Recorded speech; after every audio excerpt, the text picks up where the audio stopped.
देश और दुनिया की तमाम छोटी और बड़ी खबरों के लिए हमारे चैनल को सब्सक्राइब करना न भूलें और बेल का बटन जरूर दबाएं। नमस्कार दोस्तों, स्वागत है आपका देश लाइव में और आपके साथ मैं हूं आशिमा त्यागी। दोस्तों, आज के भारत में एक सवाल लगातार उठ रहा है, क्या विरोध करना अब अपराध बन चुका है? वाराणसी से आई एक खबर इस सवाल को और गहरा कर देती है। एनएसयूआई के कुछ कार्यकर्ताओं ने शहर के एक नाले से निकलने वाली गैस से चाय बनाने की कोशिश की। यह कोई स्टंट नहीं था, बल्कि एक प्रतीकात्मक विरोध था। उनका संदेश साफ था, जब व्यवस्था इतनी खराब हो जाए कि नालों से गैस निकलने लगे तो यह केवल पर्यावरण या प्रशासन की विफलता नहीं, बल्कि शासन की प्राथमिकताओं पर भी सवाल है, एक बड़ा प्रश्न चिन्ह है। लेकिन इस विरोध का जवाब क्या मिला? एफआईआर, जब्ती और कार्रवाई। तो दोस्तों, क्या है ये पूरा वाकया, क्या है ये पूरी घटना, क्या है पूरा सच, बताऊंगी आपको सब। हर पहलू पर होगी बात, लेकिन उससे पहले आप लोगों से अपील, इंसाफ की आवाज को बुलंद करने के लिए और सच्ची पत्रकारिता के लिए हमारा यानी देश लाइव का सहयोग करें। साथ ही डिस्क्रिप्शन में दिए गए लिंक को ओपन कर ज्वाइन बटन दबाकर आप हमसे यानी देश लाइव से सीधा जुड़ सकते हैं दोस्तों। तो दोस्तों, चर्चा को आगे बढ़ाते हैं और इस पूरे मसले को समझने की कोशिश करते हैं कि आखिर ऐसा क्या हुआ कि एक नाले से निकलने वाली गैस से चाय बनाने की जरूरत पड़ी, और ऐसे में फिर ऐसे जो लोग इस अव्यवस्था को उजागर कर रहे थे तो उनके खिलाफ ही कार्रवाई क्यों हुई? दरअसल ऋषभ पांडे, आशीष मौर्य, रंजीत सेठ, किशन निगम, भरतलाल निगम और जतिन पटेल, इन 6 नामों को एफआईआर में दर्ज किया गया। पुलिस ने मौके पर ही सिलेंडर, चूल्हा और केतली जब्त कर ली। अब यहां ठहरकर समझने की जरूरत इस बात की है कि यह मामला सिर्फ नाले की गैस से चाय बनाने का नहीं है, बल्कि ये उस राजनीतिक माहौल का आईना भी है जिसमें प्रतीकात्मक विरोध भी असहज कर देता है। दोस्तों, भारत का संविधान नागरिकों को अभिव्यक्ति की स्वतंत्रता देता है। शांतिपूर्ण विरोध लोकतंत्र की आत्मा माना जाता है, लेकिन जब विरोध का तरीका सरकार या प्रशासन को कटघरे में खड़ा करता है तो क्या वही स्वतंत्रता सीमित हो जाती है? वाराणसी का यह मामला इसी द्वंद को उजागर करता है दोस्तों। कार्यकर्ताओं ने जो किया वो ना तो हिंसक था, ना ही किसी सार्वजनिक संपत्ति को नुकसान पहुंचाने वाला। अब ये एक प्रदर्शन था, एक दृश्यात्मक संदेश जो ये दिखाने की कोशिश कर रहा था कि शहर की व्यवस्था में कितनी गंभीर खामियां हैं। अब देखिए, यहां पर एक और महत्वपूर्ण पहलू है।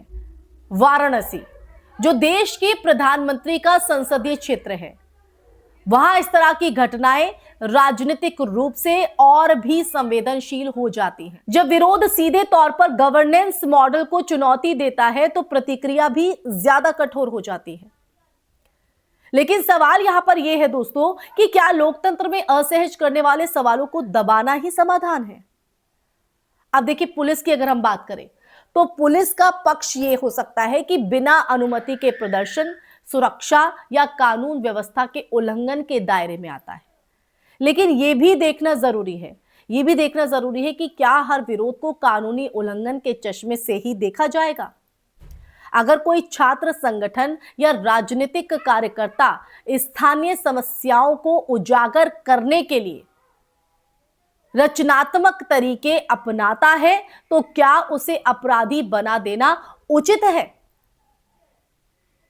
यह सवाल इसलिए दोस्तों क्योंकि ये जो पूरी घटना है ना, ये घटना एक बड़े ट्रेंड की तरफ इशारा करती है, जहां विरोध की जगह सिकुड़ती जा रही है। और पिछले कुछ सालों में हमने इस बात को देखा है कि कई जगहों पर प्रदर्शनकारियों पर केस दर्ज किए गए और उन्हें हिरासत में लिया गया या उनके खिलाफ सख्त धाराएं लगाई गई।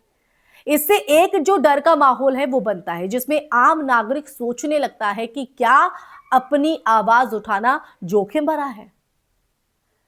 लेकिन लोकतंत्र में असहमति कोई कमजोरी नहीं होती है दोस्तों, बल्कि ये उसकी ताकत होती है। और अगर नागरिक सवाल नहीं पूछेंगे तो जवाबदेही कैसे तय होगी? नागरिकों का हक है सवाल करना। और अगर हर विरोध को कानून व्यवस्था का मुद्दा बना दिया जाएगा तो संवाद की गुंजाइश खत्म हो जाएगी। वाराणसी की ये घटना भी हमें ये सोचने पर कहीं ना कहीं दोस्तों मजबूर करती है कि क्या हम उस दिशा में बढ़ रहे हैं जहां सरकार से सवाल पूछना ही विरोध नहीं बल्कि अपराध माना जाने लगेगा। और अगर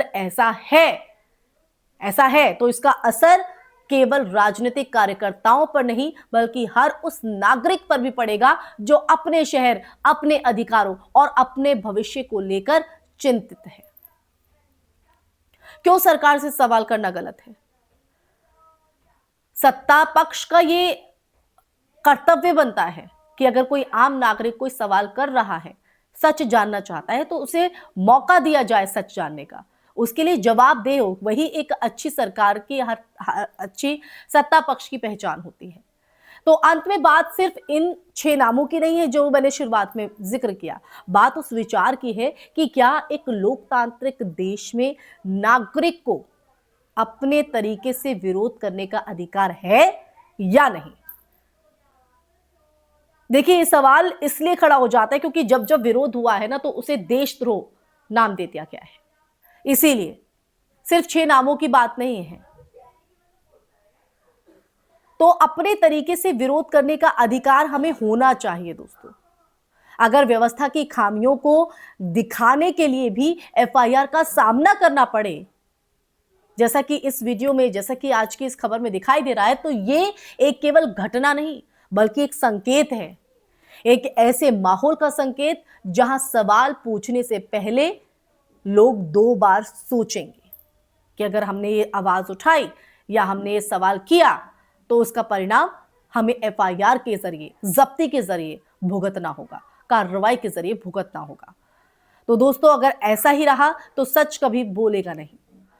तो दोस्तों, इसी के साथ इस चर्चा में फिलहाल के लिए बस इतना ही। ये चर्चा आपको कैसी लगी और इस चर्चा को सुनने के बाद आपके मन में क्या प्रतिक्रिया है, और क्या एक सवाल मैं आप पर छोड़ जाती हूं कि क्या आप सच का साथ देंगे या यूं ही मूक दर्शक बने रहेंगे। इसी के साथ दोस्तों, इस चर्चा को ज्यादा से ज्यादा शेयर भी कीजिएगा, हमारे चैनल देश लाइव को सब्सक्राइब भी कीजिएगा। फिर हाजिर होंगी सच का संवाद लेकर, ऐसा ही मुद्दा लेकर। तब तक के लिए आप अपना ख्याल रखिए। जय हिंद, जय भारत, नमस्कार।